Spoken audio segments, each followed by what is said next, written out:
Street dogs వీధి కుక్కలకి వాళ్ళ లైఫ్ ఎందుకు ఇంపార్టెంట్ కాదు? I mean like I take care of few dogs near by. అది ఎవరిని బాదర్ చేయదు, ఏం చేయదు, ఎవరిని హర్ట్ చేయదు, తినేసి ఎక్కడో పడుకుంటాయి అంతే.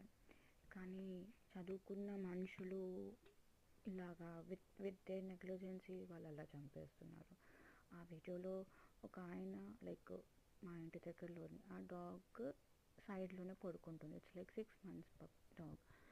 వాళ్ళ ఒక పిల్లలు ఉంటారు, పిల్లల ఇంటి ముందు పడుకుంటుంది ఆ రోజు. అండ్ తను వాళ్ళ ఇంట్లో నుంచి బండి బయటకు తీస్తున్నప్పుడు సైడ్లో ఉన్న కుక్కని ఆయన ఎక్కించేసేసి మళ్ళీ దాని మీద ఒక 2 నిమిషాలు ఉంచి వెనక్కి తీయకుండా ముందుకు తీసి దాన్ని చంపేశారు. లిటరలీ ఆయన నెగ్లిజెన్సీ వల్ల అది చచ్చిపోయింది. కానీ మనుషులకి అవేం కనిపించదు కదా, గుద్దేసి మళ్ళీ దబాయించి వెళ్ళిపోయారు, నేను కావాలని చేయలేదు అని చెప్పేసి. అక్కడ ఉన్న డాగ్స్ అన్నీ పరిగెత్తింది దాని దగ్గరికి, చూసారు కదా.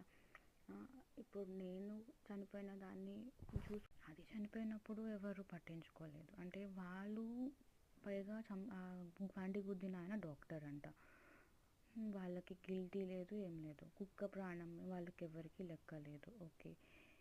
కానీ అన్ని కుక్కలు దానికోసం వచ్చింది. మళ్ళీ బండ్లు వెనకాల కుక్కలు ఎందుకు పరిగెడతాయి అంటారు. వాళ్ళు చేసేది మాత్రం కరెక్ట్. కుక్కలు మాత్రం పరిగెడితే అరుస్తే మాత్రం తప్పు. అదే చిన్నప్పుడు నేను చూసుకున్నప్పుడు ఇప్పుడు ఇంత పెద్దదైంది, దాన్ని చంపేశారు, ఓకే. నిన్న డాగ్ వ్యాన్ వచ్చింది 8/1/2025కి. వాళ్ళని అడిగి తీసుకెళ్ళి ఆపరేషన్ చేసి తీసుకొస్తున్నారా అని.